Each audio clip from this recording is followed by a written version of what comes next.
Yeah, so in terms of Saturdays this year, it's very similar to how it's been for what we've been doing for a long Yeah. time. I lost track at 40. I don't even know how many years it I is now. think we're 42 or Okay. 43, I'm pretty sure. I even Judy loses track and we have to go back and look and she has to scratch her head a little bit to want to wonder how long ago it was.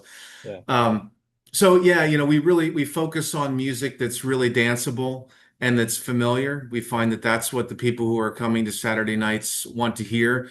I have tried to deviate a little bit from that in the past 10 years, and every time I deviate a little bit, I do feel like I get my hand slapped a little bit by our folks who've been coming here for so many years, and they know what they like and they know what they expect, and that's great. We love those people that have been coming here since forever. Yeah. And so we basically realize that what we're doing on Saturdays, we need to keep doing it the way we've been doing it because it's so appealing to so many people, and it's an experience that people know what they can expect. We have found a little bit of room to deviate on Friday nights, and we retooled it last year a little bit so that it is really focused on families. And so we have the music earlier in the day. It's just usually a solo musician or a duet.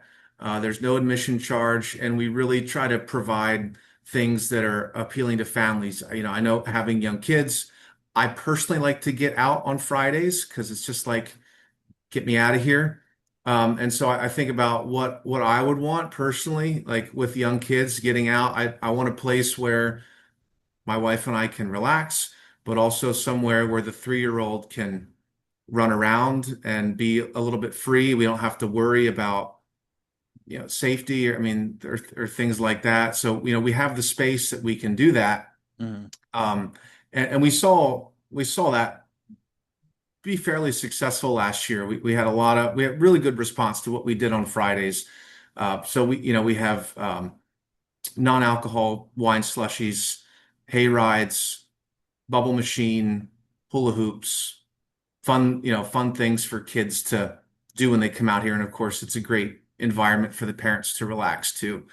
So, and also, keeping it as no admission fee makes it makes it easier for maybe larger families who have 4 kids, maybe even 5 kids. It makes it a fairly reasonable night out Mhm. and an enjoyable night out. So we're going to keep that as we did it last year also. And that's called our summer evening getaways, which we have on Fridays.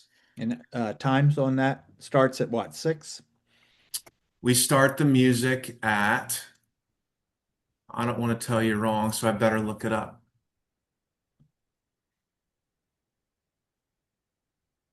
I should know it off the top of my head. Live music is 5:30 to 8:30. Okay. All right. Yeah, we tried to keep the family friendly, but do it at the same time as the Saturday thing. But we realized that it was too late for families because the kids are ready for bed at 8 o'clock. And Yeah. so that 5:30 to 8:30 time slot works pretty well. Yeah. And Saturday is still, does that start at 7? 7:30 music. 7:30? Okay. Yeah. All right. And have both of those started or they, I should have looked at the calendar. No, we Fridays start on July 10th, and then the first Saturday is July 11th. So Okay. it's coming up fast. Yeah. Okay. And that'll continue till The Labor Day. last weekend in Labor Day-ish. August. Okay. All righty. All righty. Yep. Um, I don't know. Any memories of I, Yes. go ahead. I was when you're a kid, there was an expectation always that I didn't necessarily have to work here, but I needed to work. That was what my dad told me. He said, "You don't have to work here, but you have to work." Yeah. So I chose to work here for pretty much until I was 17 or 18. I did something a little different one summer, but I started I started taking money at the gate probably when I was 9 or 10, I Uh, think. And uh, that was before it was really set up differently at that time. We used to stand out here outside of Judy's house and uh, take admission. And of course, it was all cash. at that time. So we would stand there with sort of wads of cash and thumb off the chain, and it was a little intimidating for me as a kid.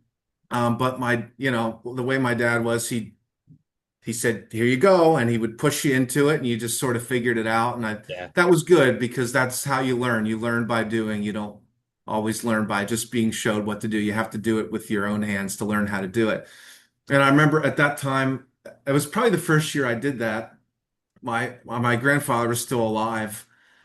So yeah, so I would have been eight, 8 or 9. And he told me at that time he was in a wheelchair, and he said, Jonas, if someone comes up and they hold a gun up to you and they want the money, just give it to them. Don't worry about it. I said, "Oh, okay, Grandpa. Okay, that sounds good. I'll do." I don't know why he told. I think maybe he was being funny, but anyway, I remember that. Yeah. Um, and just yeah, so many years of doing that with the family, and getting to know the staff that way. Some of those, several of those people are still with us from those early years, when I was a young kid, and just, having those really big concerts, 3,000 people, and doing the trash and the cleanup and just seeing all those people here. I think that, those memories kind of, they really imprint themselves. And I think that's like later on when I got older into my early 20s, and we knew that the family was considering, getting out of the wine business at that time because I don't have any siblings or cousins on this side of the family.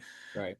I remember being at a concert one night and just kind of looking around and like thinking, wow, it would really be sad if this went away.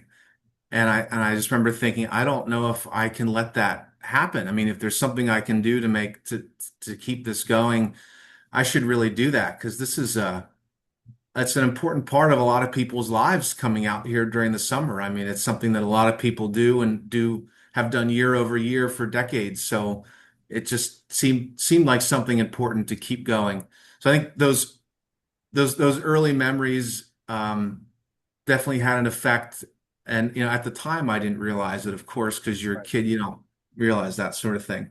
Right. But later on, I think the impact of it definitely, I could feel that.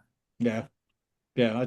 And I'm sure, I mean, the bands that were coming, at least when you were young, you probably hadn't heard of, and then obviously got to know because you had a lot of the Yeah, uh, same big bands back. yeah, yeah. Yeah. The one that was the longest running was Nightwind. I don't know, you might remember that name, but I think they were here 25, 27 years, something like that. So they were playing, yeah, at that time when I was a kid and all the way until a couple years ago. So yeah, it is cool to have those consistent things that you remember as a kid and that continue on. And really a lot of what we do is the same as it was 20 and 30 years ago. There are no bands from that era anymore. Right. But some musicians actually from those early years have hopped around and are still in some of the bands that play today. So that's cool also.